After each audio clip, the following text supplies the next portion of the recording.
Super power America और चीन भी जहां टेक गए घुटने, वहां गणतंत्र दिवस से ठीक पहले भारत ने गाड़ दिया अपना झंडा। भारत के सपोर्ट से झूम उठा तालिबान। टैरिफ वॉर और ग्लोबल मंदी में जब पूरी दुनिया रही थी रो, तब भारत ने रातों रात अफगानिस्तान भेज दी जीवन की संजीवनी। पाकिस्तान के मंसूबों पर फिर गया पानी। 7.5 टन मेड इन इंडिया खजाने ने बदल दी काबुल की हुकूमत की सोच। अचानक अफगानिस्तान की जमीन पर लैंड हुए भारत के विमान। प्लान देख हैरान चीन अमेरिका।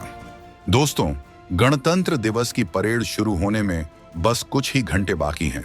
दिल्ली सज रही है, लेकिन असली धमाका दिल्ली से हजारों किलोमीटर दूर उस जमीन पर हुआ है जिसे दुनिया कब्रिस्तान कहती है। जब पूरी दुनिया की नजरें अमेरिका के राष्ट्रपति और उनके लगाए गए भारी भरकम टैरिफ पर टिकी थी, जब हर देश अपनी तिजोरी बंद करके बैठा था, तब भारत ने एक ऐसी बाजी चली है जिसने सन्नाटे को चीर कर रख दिया है। यह खबर किसी मिसाइल टेस्ट की नहीं है और न ही किसी सर्जिकल स्ट्राइक की। यह खबर है भारत के उस जिगरे की जिसके सामने बड़े बड़े सूरमा भी पानी भरते नजर आ रहे हैं। सोचिए, एक ऐसा देश जहां की सत्ता ने पूरी दुनिया से नाता तोड़ लिया है, जहां लोग दाने दाने को मोहताज हैं, वहां अगर कोई देश अपना विमान उतारने की हिम्मत करे तो उसे आप क्या कहेंगे? यह सिर्फ कूटनीति नहीं है, ये उससे भी ऊपर की चीज है। यह एक ऐसा मास्टर स्ट्रोक है जिसने बिना एक भी गोली चलाए काबुल के उन पठानों का दिल जीत लिया है जो अपनी आन बान के लिए जान देने और लेने से भी पीछे नहीं हटते। आखिर भारत ने 22 जनवरी की रात को ऐसा क्या भेज दिया काबुल? क्यों इस मदद के बाद वहां की हुकूमत भारत की मुरीद हो गई है? क्या वाकई में भारत ने पाकिस्तान को उसी के घर के पिछवाड़े में चेकमेट कर दिया है? जब पूरी दुनिया अफगानिस्तान को अछूत मानकर बैठी है, तब भारत की यह दरियादिली क्या रंग लाएगी? क्या यह 2026 की सबसे बड़ी सॉफ्ट पावर जीत है? इन सारे सवालों के जवाब और इस साहसिक मिशन की एक एक परत हम आपको इस वीडियो में आगे खोलने वाले हैं। हम आपको बताएंगे इस धमाकेदार खबर की पूरी कहानी, तो बने रहिएगा वीडियो पर और इस संबंध में आपके जो भी विचार हो कमेंट में लिखकर जरूर बताइएगा। तो चलिए मुद्दे पर आते हैं और बात करते हैं उस खबर की जिसने जियोपॉलिटिक्स की बिसात पलट कर रख दी है। जैसा कि आप जानते हैं, अभी पूरी दुनिया में ट्रेड वॉर यानी व्यापार युद्ध चल रहा है। हर देश दूसरे देश पर टैक्स लगा रहा है, महंगाई का रोना रो रहा है। लेकिन भारत अपनी अलग ही धुन में है, वसुधैव कुटुंबकम की धुन में। 22 जनवरी 2026 को भारत ने अफगानिस्तान के लिए मानवीय सहायता की एक और विशाल खेप भेजकर साबित कर दिया है कि बाप बाप होता है। यह कोई मामूली मदद नहीं थी। भारत ने काबुल के लिए पूरा का पूरा विमान भर के 7.5 टन जीवन रक्षक कैंसर की दवाएं भेजी हैं। अब आप कहेंगे कि इसमें बड़ी बात क्या है? बड़ी बात यह है कि यह मदद उस वक्त भेजी गई है जब काबुल की हुकूमत को दुनिया के ज्यादातर देशों ने अपने दरवाजे बंद कर रखे हैं। वहां के अस्पतालों में दवाइयां खत्म हो चुकी हैं, लोग तड़प रहे हैं। ऐसे में भारत ने किसी राजनीतिक फायदे को नहीं देखा, किसी पुराने झगड़े को याद नहीं किया, बस यह देखा कि वहां इंसानियत दम तोड़ रही है। इसे कहते हैं दमदार एंट्री।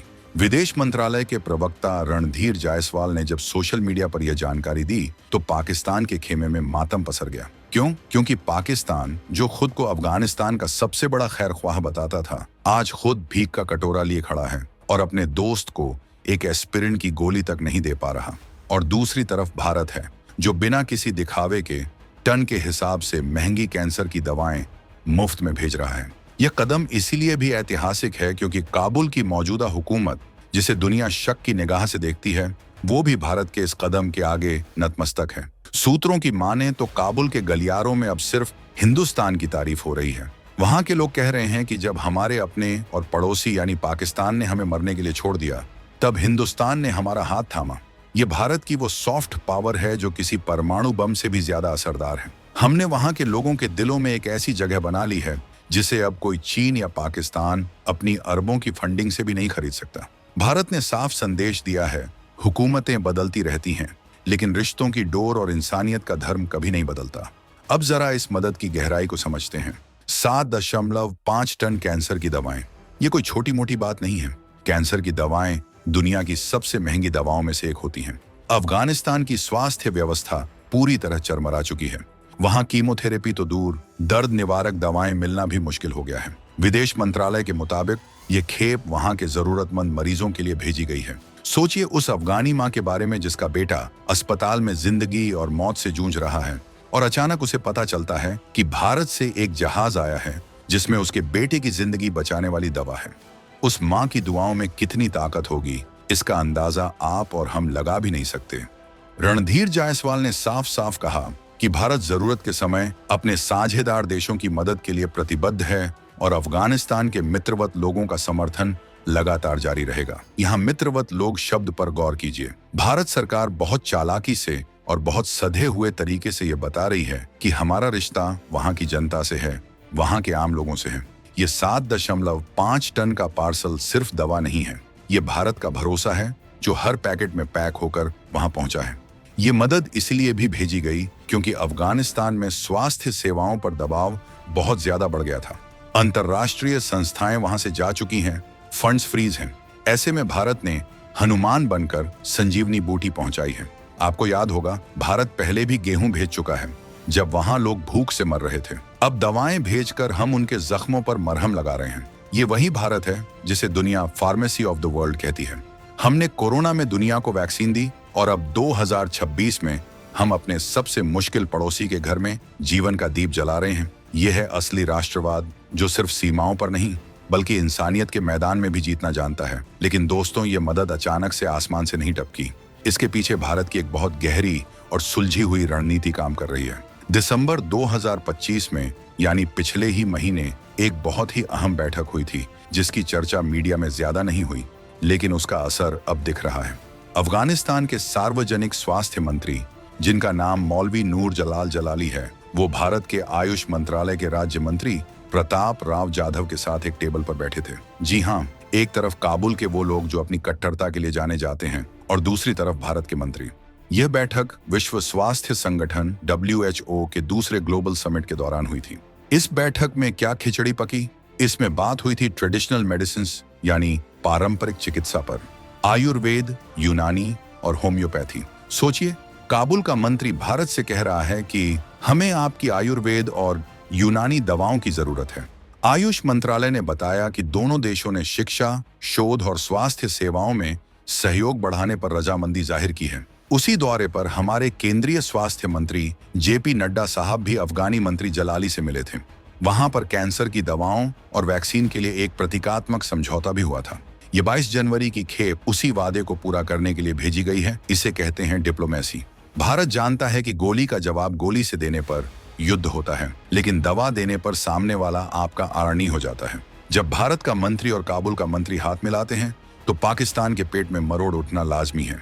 पाकिस्तान हमेशा से अफगानिस्तान को अपना स्ट्रेटेजिक डेप्थ मानता आया है, यानी वो चाहता है कि काबुल हमेशा उसके इशारों पर नाचे।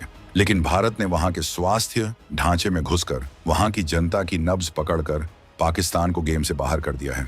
अब काबुल के मंत्री को भी पता है कि अगर उसे अपनी जनता को जिंदा रखना है तो उसे इस्लामाबाद की तरफ नहीं बल्कि नई दिल्ली की तरफ देखना होगा। ये भारत की जीत है, बिना किसी शोर शराबे के। ऐसा नहीं है कि भारत ने यह पहली बार किया है। भारत की यह दरियादिली एक पैटर्न बन चुकी है। नवंबर 2025 को याद कीजिए, तब भारत ने अफगानिस्तान के लिए 73 टन, जी हाँ 73,000 किलो जीवन रक्षक दवाएं, वैक्सीन और सप्लीमेंट्स भेजे थे। इतना ही नहीं, 20 एम्बुलेंस भी भेजी गई थी। एम्बुलेंस, जिस देश में गाड़ियां बम धमाकों में उड़ जाती हैं, वहां भारत ने मरीजों को ढोने के लिए अपनी गाड़ियां भेजी। उन एम्बुलेंस पर लगा भारत का झंडा आज भी काबुल की सड़कों पर दौड़ते हुए यह बताता है कि असली दोस्त कौन है। विदेश मंत्रालय ने तब भी कहा था और आज भी कह रहा है कि हम अफगानिस्तान की स्वास्थ्य जरूरतों को मजबूत करने के लिए खड़े हैं। यह कंसिस्टेंसी यानी लगातार मदद करना ही भारत को बाकी दुनिया से अलग बनाता है।